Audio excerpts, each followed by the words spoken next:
नमस्कार मंडळी, श्री स्वामी समर्थ. आदित्य रानूबाई, तुमची कहाणी ऐका. आज पौष महिन्यातला रविवार, सूर्यनारायणाचं व्रत करण्याचा हा दिवस आहे. हे व्रत करत असताना आपल्याला आदित्य रानूबाईची कथा वाचावी लागते किंवा कुणाला सांगावी लागते किंवा कुणाकडून तरी ऐकावी लागते. तर तुम्हाला मी आजच्या व्हिडिओमध्ये आदित्य रानूबाईची कथा सांगणार आहे किंवा कहाणी सांगणार आहे. त्यामुळे तुम्ही व्हिडिओ स्किप न करता शेवटपर्यंत ऐका, जेणेकरून तुम्हाला ही कहाणी श्रवण करता येईल किंवा श्रवण करता येईल किंवा ऐकता येईल. नगरात एक चला तर ब्राह्मण मग राहत कहाणीला असे. सुरुवात करूया. अनाव्यास रानात जात होता. तिथे नागकन्या व देवकन्या वसावसत होत्या. ब्राह्मणाने विचारले, काय ग बयानो, काय वसावसता तो मला पण सांगा. त्या म्हणाले, तुला रे कशाला वसा, उठशील मातशील घेतला वसा टाकून देशील. हा म्हणाला, नाही नाही तसे मी करणार नाही, उतत नाही मातत नाही, घेतला वसा टाकत नाही. काय वसा आहे तो मला पण सांगा. तेव्हा त्या म्हणाल्या, श्रावण मास येईल, पहिल्या आदित्यवारी मोन्या मुकाट्याने उठावे, सचिल स्नान करावे, अद्रुतक पाणी आणावे, विड्याच्या पानावर रक्तचंदनाचे आदित्य रानूबाई काढावी, 6 रेखाचं मंडल करावं, 6 सुतांचा तांतू करावा, त्याला 6 गाठी द्यावा, पानाचा विडा, फुलांचा झेला, दशगंधाचा धूप गुळ खोबऱ्याचा नैवेद्य दाखवावा, 6 मास चाळावी, 6 मास पाळावी, माघी रथ सप्तमीस संपूर्ण करावी. कसं करावं, बोटव्याची खीर, गुळाच्या पोळ्या, लोणकंठ, तूप, मेहून जेऊ घालावे, असेल तर साडेचोळी, नसेल तर जोड गळसरी द्यावी, नसेल तर 2 पैसे दक्षिणा देऊन या व्रताचं उद्यापन करावं. ब्राह्मणाने वसा केला, त्याला सूर्यनारायण प्रसन्न झाला, भाग्यलक्ष्मी आली. तेव्हा राजाच्या राणीने ब्राह्मणास बोलवून धाडवलं. ब्राह्मण जातेवेळी भिवू लागला, कापू लागला. राणी म्हणाली, भिवू नका, कापू नका, मला तुमच्या मुली द्या. ब्राह्मण म्हणाला, आमच्या गरीबाच्या मुली तुमच्या घरी कशा द्याव्या, दाशी कराल, बटकी कराल. नाही नाही तसं नाही करणार, राजाची राणी करू, प्रधानाची करू. मार्गशीर्ष महिन्याला ब्राह्मणाने मुलीची लग्न करून दिली. राजाच्या घरी, एक राजाच्या घरी तर दुसरी प्रधानाच्या घरी. ब्राह्मण तो 12 वर्षांनी मुलीच्या समाचारास निघाला. राजाच्या घरी गेला, लेकीनं पाठ दिला, पाय धुवायला पाणी दिलं. बाबा गुळ खा, पाणी क्या, गुळ खात नाही, पाणी पित नाही, आधी माझी कहाणी करायची ते तू ऐक. ती म्हणाली, तुमची कहाणी ऐकायला मला वेळ नाही, आज राजा पारधीला जाणार आहे, त्याला जेवायला उशीर होईल. ते ऐकून त्याच्या मनात राग आला. तो तेथून निघाला. तो प्रधानाच्या घरी गेला. तिनेही ते बसायला पाठ दिला, पाय धुवायला पाणी दिले. बाबा गुळ खा, पाणी प्या, गुळ खात नाही, पाणी पित नाही, आधी माझी कहाणी ऐक. ती मी आधी कहाणी करायची ते तू ऐक.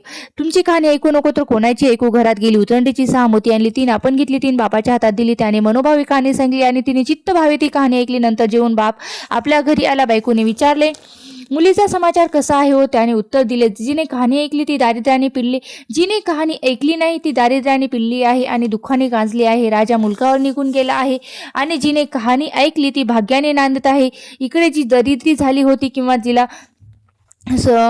दारिद्र्याने पिळली होती, तिने सांगितले की आपल्या मुलाला तू मावशी ही घनघोर आनंदात आहे, तिकडे जाऊन काही घेऊन दिले तर घेऊन ये. पहिल्या आदित्यवारी पहिला मुलगा गेला, त्याच्या पाळी उभा राहिला. अगं दाशीनो, तुम्ही दाशी कोणाच्या. आम्ही दाशी प्रधानाच्या राणीला जाऊन सांगा की तुमच्या बहिणीचा मुलगा आला आहे. दाशीने जाऊन सांगितले, तुमच्या बहिणीचा मुलगा आलाय, फाटके नेसलाय, तुटके पांघरलाय, तळ्याच्या पाळी उभा राहिला, परसदाराने घेऊन या. परसदाराने घेऊन आले. नवमाकू घातलं, पितांबर नेसायला दिलं, जेऊ खाऊ घातलं, कोहळा पोकरला, होऊन मोहरा भरल्या. जाताना कुठं ठेवू नको, विसरू नको, जपून घेऊन जा. तो वाट्याने जाऊ लागला. तो सूर्यनारायण मायाच्या रूपाने हातचा कोळा काढून नेला. घरी गेला. आईने विचारले, काय रे बाबा, मावशीने काय दिले. दैव दिले, कर्माने दिलं, मावशीने दिलं होतं पण ते सर्व नेलं. पुढे दुसऱ्या आदित्यवारी दुसरा मुलगा उठला, तळ्याच्या पाळी उभा राहिला. प्रधानाच्या दाशीकडून प्रधानाच्या राणीने निरोप पाठवला. प्रधानाच्या राणीने त्याला घरी नेतलं, नवमाकू घातलं, जेऊ घातलं, काठी पकडून होन मोहरानी भरून दिली. बाबा कुठे ठेवू नको, विसरू नको, जपून घरी घेऊन जा असं सांगितले. वाटेत सूर्यनारायण गुरख्याच्या रूपाने आले, हातची काठी काढून नेली. घरी गेला. झालेली गोष्ट आई सांगितले. दैव दिले पण कर्माने नेले ग. पुढे तिसऱ्या आदित्यवारी तिसरा मुलगा गेला. पहिल्यासारखेच त्याला नवमाकू घातलं, नारळ पोकरून होन मोहरानी भरून दिलं. जाताना विहिरीच्या काठी नारळ ठेवून तो पाणी प्याव्यास विहिरीत उतरला. तोच नारळ गडगडून विहिरीत पडला. मुलगा घरी गेला. आई ग, मावशीनं दिलं पण दैवाने ते सर्व बुडवले. चौथ्या आदित्यवारी चौथा मुलगा गेला, पण त्यालाही पहिल्यासारखं नवमाकू घातलं, जेऊ घातलं, दह्याची शिदुरी होन मोहरा घालून बरोबर दिली. सूर्यनारायण घारीच्या रूपाने आला आणि हातची शिदुरी काढून नेला. तो घरी गेला आणि विचारले, मावशीनं काय दिलं ग. अगं मावशीनं दिलं पण देवाने ते सर्व घेऊन गेलं. 5वी आदित्यवारी उठली. तळ्याच्या पाळी उभी राहिली. दाशीने तिचा निरोप तिच्या बहिणीला सांगितला. बहिणीने तिला परसदाराने घरी आणलं. नवमाकू घातलं, पेटेने नेसायला दिली. प्रधानाची राणी आदित्यवारी गुरुवारची कहाणी करायली. काय वसा करतेस ते मला पण सांगाल. बहीण म्हणाली, अगं ग पापिनी चांडाणी, तुला बापाची कहाणी ऐकायला वेळ नव्हता म्हणून तर तुला दारिद्र्याला. राजाच्या राणी विचारले, याला उपाय काय करू. तेव्हा तिने वसा सांगितलं. ती बहिणीच्या घरी गेली, बहिणीच्या घरी राहिली. श्रावण मास आला. बहिणीने सांगितल्याप्रमाणे तिने सूर्यनारायणाची पूजा केली. इकडे राजाला भाग्य आले. राजानं बोलवू धाडलं. मावशी मावशी तुला छत्र आलं, चांबार आलं, पाईक आले, परस आले. अरे अरे पापिनीला मला कुठले वेळ बाहेर जाऊन पाहती तर काय बोलावू. राजाचं बोलावू आलं. तशी ती घरी जायला निघाली. एकमेकींना बहिणींनी आहेर केला. वाटेने जाऊ लागले. तो पहिला मुक्कामात स्वयंपाक केला. राजाला वाढले. स्वयंपाक पान काढून घेतलं तेव्हा बहिणीची आठवण झाली. करा रे हाकारे, डांगोरे पिटारे, नकळात कोणी उपाशी आहे का यांचा शोध करा रे. उपाशी नाही तापाशी नाही, एक वाटेने मोळे विक्या जात आहे. त्याला म्हणाली आमच्या बाईची कहाणी ऐकायला ये. हो ठीक आहे येतो म्हणाला. आमच्या बाईची कहाणी ऐकायला तो राणीकडे आला. तशी तिने 6 मोती घेऊन आली. 3 त्याला दिली, 3 आपल्या हातात ठेवली. त्या लाकडांची मोळी होती ती सोन्याची झाली. तो म्हणाला बाई कहाणी ऐकल्याचे एवढे फळ, तर मग वसा घेतल्याचे काय फळ, काय वसा आहे तो मला पण सांगा. तुला रे वसा कशाला हवा. उचशील माचशील, घेतला वसा टाकून देशील, उतत नाही मातत नाही, घेतला वसा टाकत नाही. तेव्हा राणीने त्याला वसा सांगितला. दुसऱ्या दिवशी दुसऱ्या मुक्कामास केली. स्वयंपाक केला. राजाला वाढले. आपले पान वाढून घेतले. तेव्हा कहाणीची आठवण झाली. नगरात कोणी उपाशी नाही याचा शोध करा. उपाशी नाही तापाशी नाही.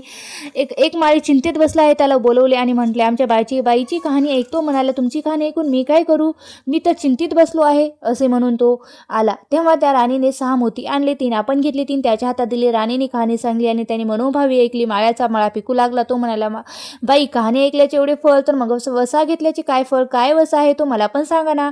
राणीने तसा त्यास वसा सांगितला. पुढे तिसऱ्या मुक्कामास गेली. तिथं पण स्वयंपाक वगैरे केला. नगरात कोणी उपाशी नाही का याचा शोध करा. उपाशी नाही तापाशी नाही.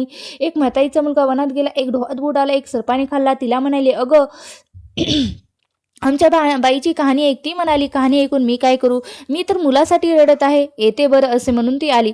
मग राणीने तिला कहाणी सांगितली. ती मनोभावी तिने ऐकली. तिचा मुलगा वनात गेला होता तोही आला. डोहात बुडाला होता तोही आला. आणि सर्पाने खाल्ला होता तोही आला. ती बाई म्हणाली बाई कहाणी ऐकल्याचं एवढं फळ, तर मग वसा घेतल्याचं काय फळ आहे, काय वसा आहे तो मला पण सांगा ना. मग राणीने तिला तो वसा सांगितला. पुढे 4थ्या मुक्कामास केलं. तिथे पण पहिल्यासारखं केलं. कोणी उपाशी नाही तापाशी नाही, काना डोळा मासाचा गोळा, त्याला हात नाही पाय नाही असा एक मनुष्य रस्त्यावर पडलाय. त्याच्या अंगावर तांब्यावर पाणी ओतलं. पालता होता. त्याला उताना केला. 6 मोती होती. त्यातली 3 मोती आपण घेतली. 3 त्याच्या बिंबीवर ठेवली. राणीने कहाणी सांगितली. त्याने ती मनोभावी ऐकली. त्याला हात पायाले देह दिव्य झाले. त्याला शरीर आले. तेव्हा तो म्हणाला बाई कहाणी ऐकल्याचे एवढे फळ, तर मग वसा घेतल्याचं काय फळ, काय वसा आहे तो मला पण सांगा. राणीने त्याला पण वसा सांगितला. 5व्या मुक्कामास घरी आली. स्वयंपाक केला.